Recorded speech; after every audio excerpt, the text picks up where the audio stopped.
PFF is really impressed with Lane Kiffin's work in the transfer portal window this year.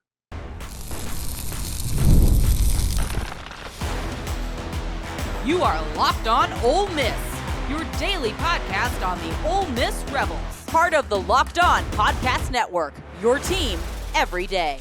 This is the Locked On Ole Miss Podcast, the most watched Ole Miss podcast, and hosted by me, Steven Willis, a 10-year veteran member of the national media and a former Ole Miss staff member as well, bringing you all the Rebel coverage that you need. On today's show, we dive into Ole Miss dominating the transfer portal. PFF's words, not mine. We'll break down the players that they highlighted and why their list differs from fan favorites, showing just how deep and strategic Lane Kiffin and the Rebels have been building this roster. With 90 to 95% of next year's team now set, we'll start imagining how this squad might shape up. And also shifting gears to hoops, Ole Miss' tough loss to Missouri has put Chris Beard and the team into a must-win situation against Texas. We'll break that all down. We're free and available on all the podcast apps and on YouTube. Thank you for making Locked On Ole Miss your first listen every day, and a special shout out to the insiders and everydayers who make the show what it is. Don't forget to find a second listen on the network. Chris Gordy at Locked On ACC or Corey Burton at Locked On Vandy offers great perspectives on the SEC and Ole Miss, so check them out. Super Bowl 59 is here, and there's no better way to make every play more exciting than with FanDuel Sportsbook. New customers can bet just $5, and if you win, you'll score $200 in bonus bets.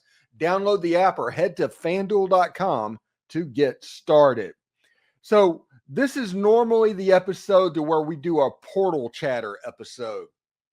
And with the last week of the winter transfer portal signing possibility upon us, we can kind of wrap that down and we kind of do the portal king and look back at what's going on. And PFF, who is not like the On3, the 247s, the rivals on the outside, looking at the transfer class coming in, I figured this is a good spot to put that information, because PFF said that Lane Kiffin is continuing to dominate the transfer portal.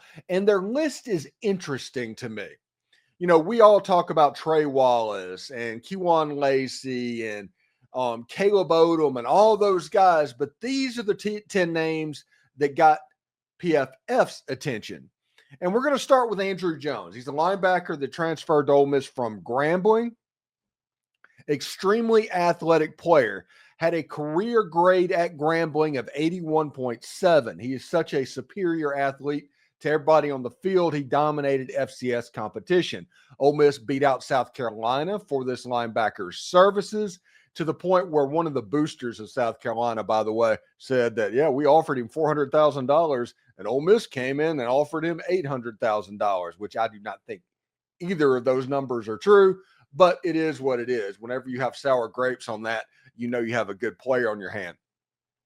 Number 2 is Jaylon Braxton, the cornerback out of Arkansas. We'll talk about him in the next segment in more detail, but it might look like with Jaylon Braxton, he's the Trey Amos replacement that Ole Miss fans have been waiting for Ole Miss to sign, even with Thaddeus Dixon and those players.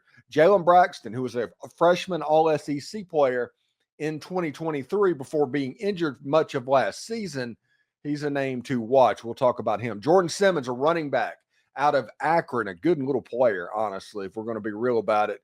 But Ole Miss in the running back position, we're going to be a little bit skeptical about that position more than any. But number 3 on this list, that's not nothing. Prince Will Amamielin, that's awesome. If he gets anywhere near what Princely was, you know that he's going to be a good player.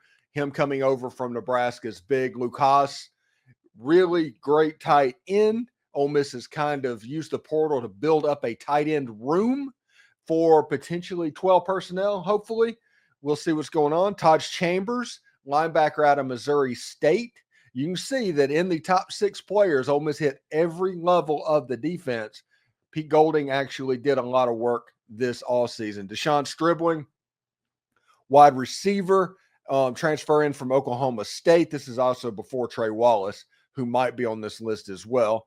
Sage Ryan, a defensive back from LSU. Delano Townsend, a interior offensive lineman. And Percy Lewis, who is an exterior offensive lineman. But those are the players that PFF chose to focus on.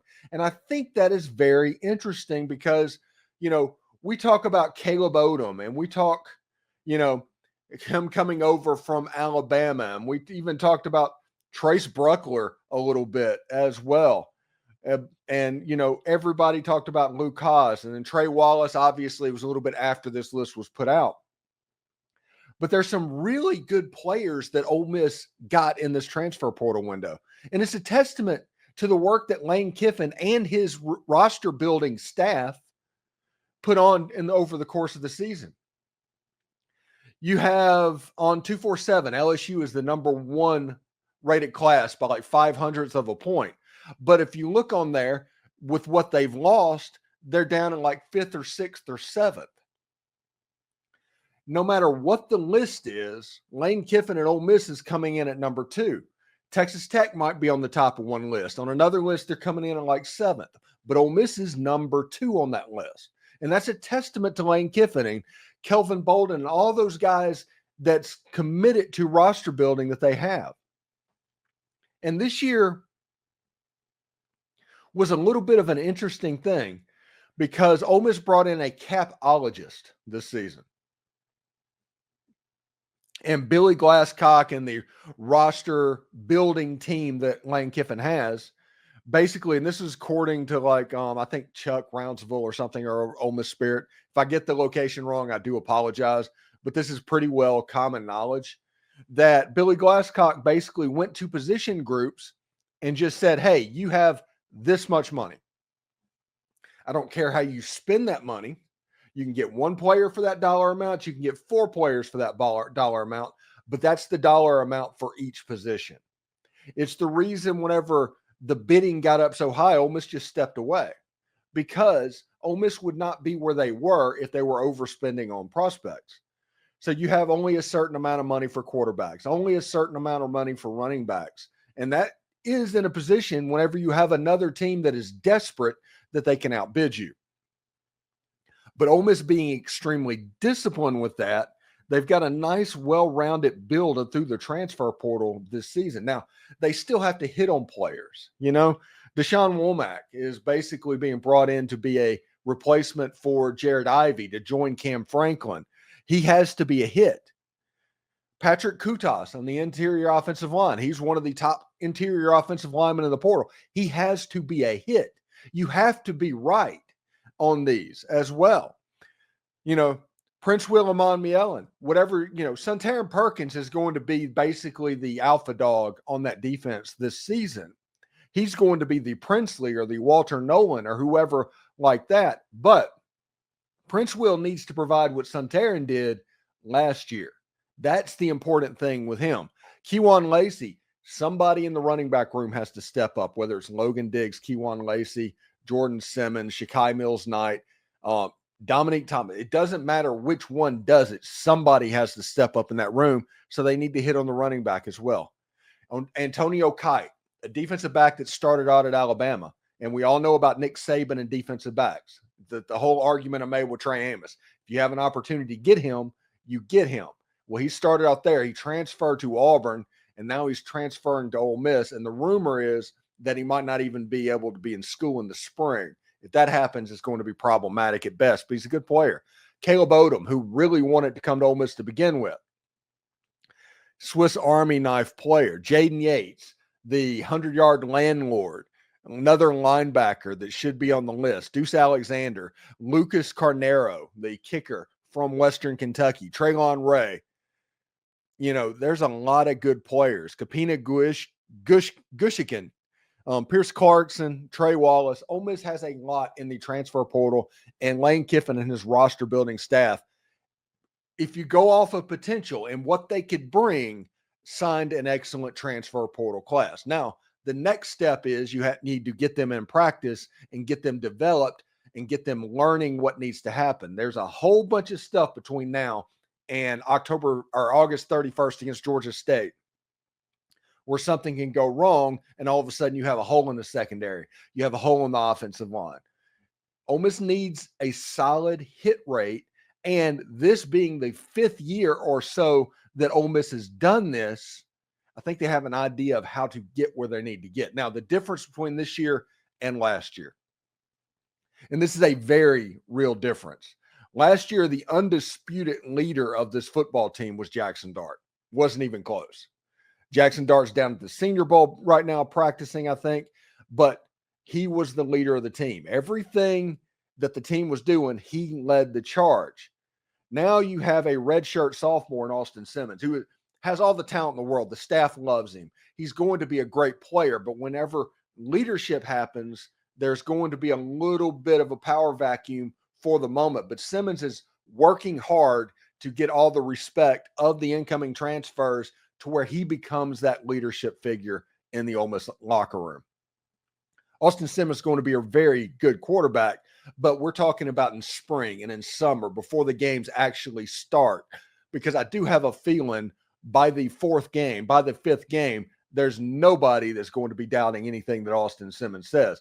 But it's just the stuff before the season starts, that is where things could problematically happen for Ole Miss in the leadership vacuum. Have we been underrating Jaylon Braxton's potential? What if he has been the Trey Amos replacement Ole Miss needed all along? Stay tuned as we dive into his ceiling as a cornerback. This message is from our sponsor, Intuit TurboTax. Taxes that were waiting and wondering and worrying if you were going to get any money back, and then waiting and wondering and worrying some more. Now taxes, they're matching with TurboTax Expert to can do your taxes as soon as today. As an expert that gives your taxes their undivided attention as they work on your return, while you get real-time updates on their progress so you can focus on your day. They're an expert that will find you every deduction seemingly possible and file every form, every investment, everything with 100% accuracy. Also you can get the most money back guaranteed. No waiting, no wondering, no worries. Now this is taxes. Get an expert now on TurboTax.com. It's only available with the TurboTax Live full service. Real-time updates are only available in the iOS mobile app, and see guarantee details for TurboTax.com/guaranteed. So everybody has been hyper-focused on the big players that Ole Miss lost on the defense, and they should be. I'm not saying they shouldn't. Everybody has been wondering, how is Ole Miss going to replace Walter Nolan? How is Ole Miss going to replace Princely Amon-Mielen? How is Ole Miss going to replace Trey Amos? And that was kind of the question of this transfer portal window. And there was no Walter Nolan in the transfer portal window this year. There just wasn't. There was no replacing like for like Walter Nolan.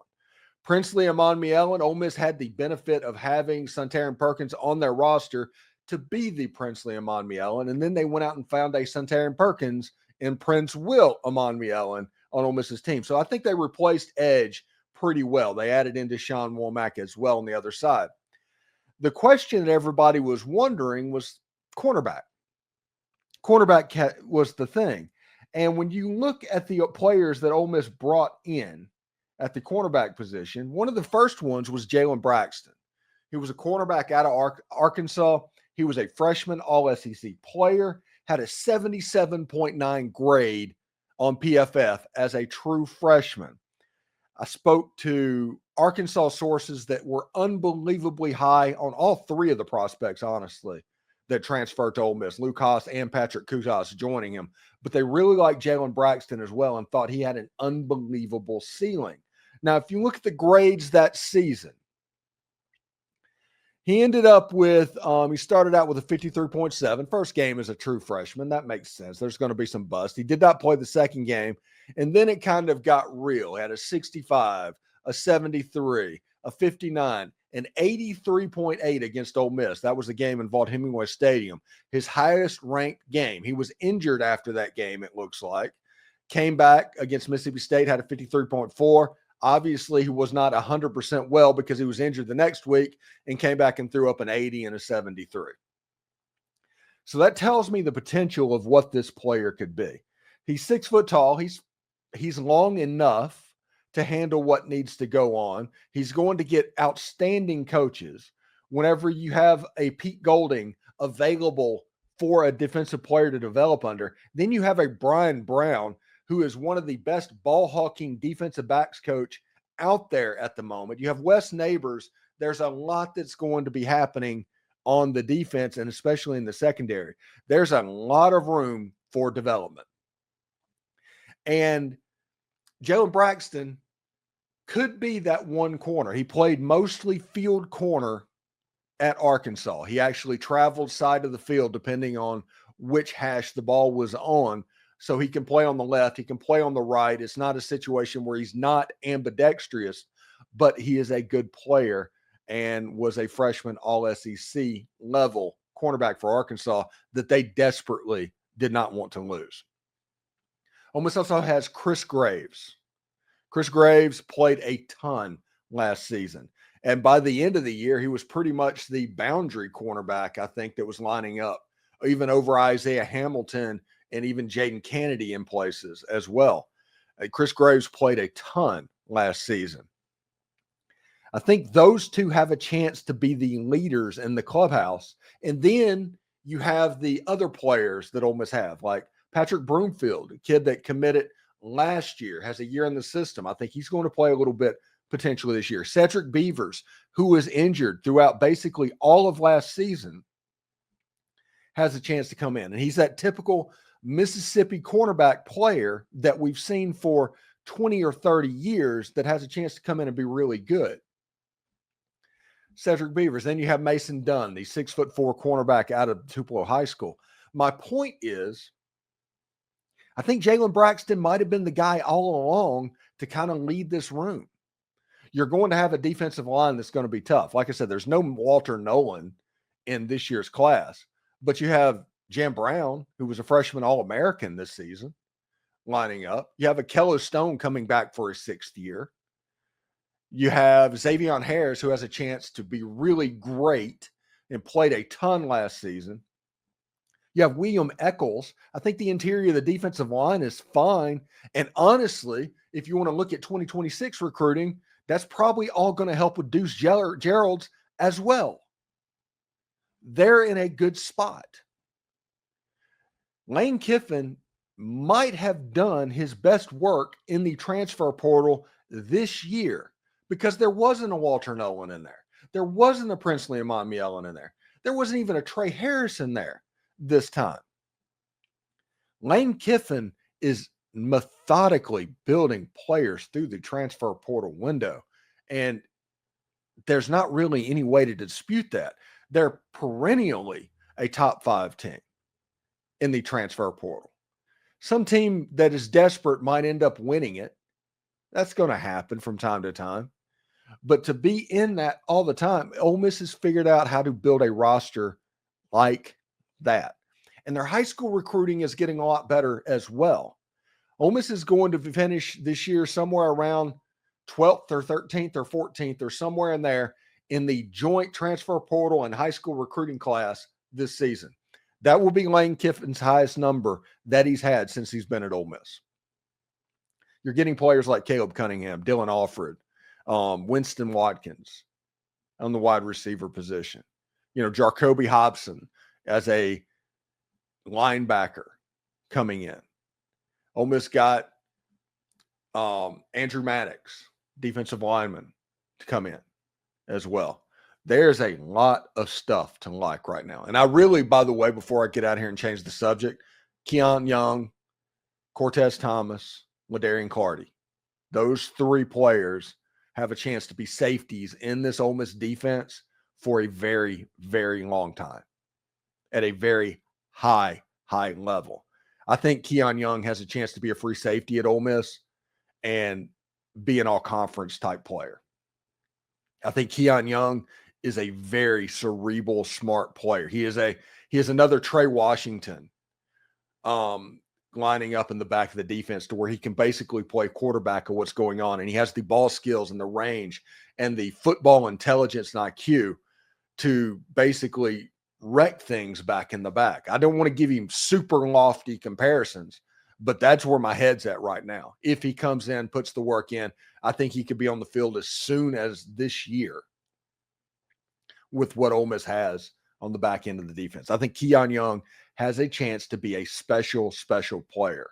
And if Ole Miss uses him correctly, which, all signs are Pete Golding's going to figure it out on these things.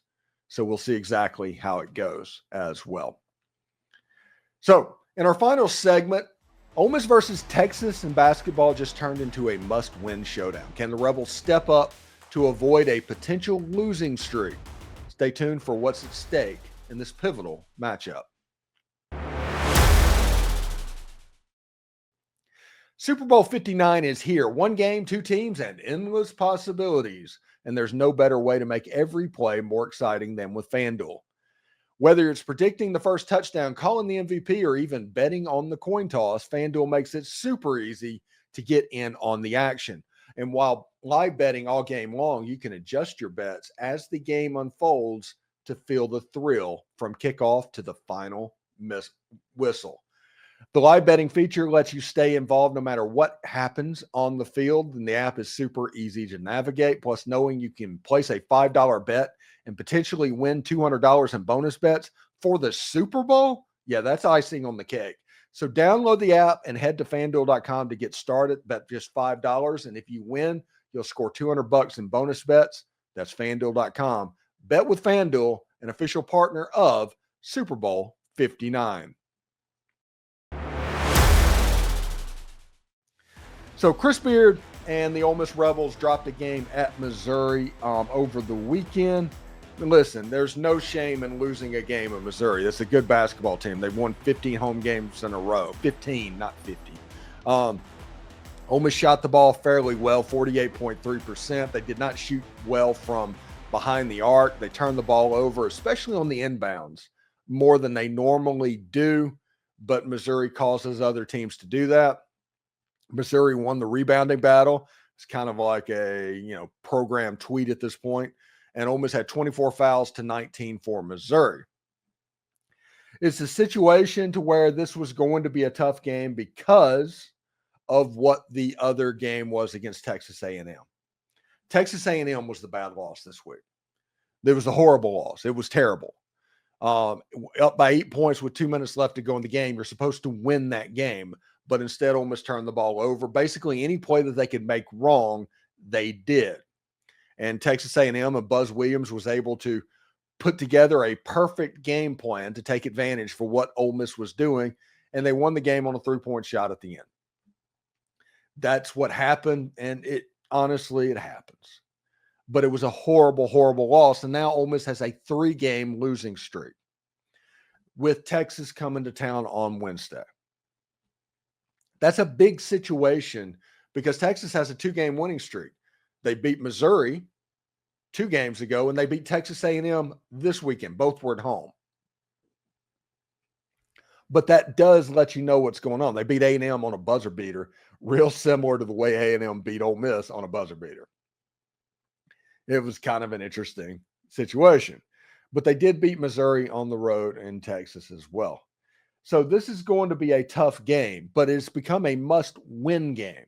And the reason it's a must-win game is not because if Ole Miss wins or loses this game, there's going to be something that happens directly as a result of it. Ole Miss has to win this game to stop the bleeding on this 3-game losing streak because after Texas is a game at home against Auburn and a game at home against Kentucky. Now, Kentucky lost to Vanderbilt over the weekend, and Auburn got past Tennessee on the weekend, just barely at the end. But you can see where a 3-game losing streak after a loss at Texas can get out to 6 games pretty quick. And if it gets out to 6 games, you're officially in danger zone. Ole Miss has to win this game. There's no want to win this game. There's no need to win this game. This is desperate times for Ole Miss basketball. Now, I'm not saying that Ole Miss is definitely going to lose to Auburn and Kentucky. I'm not saying that. But if Ole Miss beats Texas and they beat Kentucky and go 2-1 in that stretch, they're okay. Everything's fine. We can all take a deep breath and figure out what's going on. But if Ole Miss loses to Texas, to Auburn and Kentucky and has a 6-game losing streak, all of a sudden they're 4-6 in a league where you need to get to 8-10. You have to go 4-4 in your final games. Here's the problem with that. You have Auburn again, you have Tennessee, you have Florida, and you have road games at South Carolina, which is not an easy place to play, and you play Mississippi State at home. Getting to 4 wins gets difficult in a hurry if you have this 6-game losing streak. Ole Miss needs to figure out a way to get this win against Texas, and they probably need to figure out how to beat Kentucky. If Ole Miss comes out of this and they're sitting at, they're sitting at 6-4, I think that would be the record. 6-4 after 10 games. Ole Miss is in good shape. That just means they have to go basically 2-6 the remainder of the way to make the NCAA tournament. Because, after the Alabama game, we all kind of got ahead of ourselves because we're fans and that's what we do. We enjoy getting ahead of ourselves. We enjoy thinking about what can happen.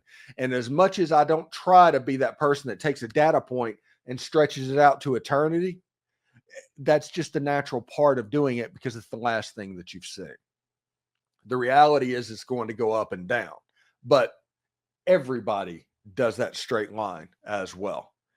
Ole Miss needs this win against Texas desperately. This is a desperate basketball team at the moment. They need to figure out a way to get that game with Texas coming to town. And believe me, it has a chance to get really weird. And it's not just counting the fact that Texas has won a couple of games in a row. You've got the Chris Beard in Texas stuff that everybody's going to talk about for the next couple of days. How it's going to be a dominant story of this game. There's a lot of chance for this game to get weird. Texas basically got rid of Chris Beard. All of this is the first time that they've competed. And I bet you that Chris Beard wants to win this game more than any other on the schedule. He won't say that, but I guarantee you he does. And it's not because his team is desperate and on a 3-game losing streak. He just wants to beat Texas. If Ole Miss can get past that game and all of a sudden you're 5-3 going into Auburn, you got a little bit of breathing room. You're guaranteed to make it through Auburn and Kentucky, and after that have at least a 500 record with 8 games left to go. You only need 3 wins. Ole Miss has to figure out a way to win this game. 6-4 would be ideal for Ole Miss. They need to figure out a way to handle Texas. They need to figure out a way to handle Kentucky. This Auburn game is going to be a free shot, best team in the entire country, and the Pavilion has a chance to be completely rocking, but that is also necessitated on beating Texas. Listen, after Ole Miss beat Alabama, everybody wanted to buy into Ole Miss basketball. Everybody did. Everybody was talking about how good this Ole Miss team could be. And what happened? Ole Miss lost 3 games in a row. Now, they lost in overtime. They lost in a shot at the end of the buzzer, and they got beat on the road at a ranked Missouri team. Again, in a vacuum, all 3 of those would be acceptable. But when you look at when it happened and how it happened and things like that, that is why people just kind of tuned it out a little bit. So it's going to be imperative on Chris Beard to win a couple of games, to figure out a way to beat Texas and Kentucky, just to get the good vibes in the fan base available again. And if Ole Miss can do that, it'll be great because this team at its ceiling is a very, very good Final Four level basketball team. This team is at 4 is a little bit above a play-in game, a 10 seed in the NCAA tournament. There's a lot of range between those two positions. Thank you for making Locked On Ole Miss your go-to source for Ole Miss sports. We pride ourselves on offering the most comprehensive perspectives, which is why we're the #1 Ole Miss podcast. Your support means the world to us. Thank you very much for making Locked On Ole Miss your first listen day. For your second listen, check out Locked On SEC podcast. Host Chris Gordy holds no punches, covering the best conference in college football. Find Locked On SEC on YouTube or wherever you listen to podcasts. Howdy toddy, everyone. And remember, analytics is just the old English word meaning bad football. We'll see you tomorrow.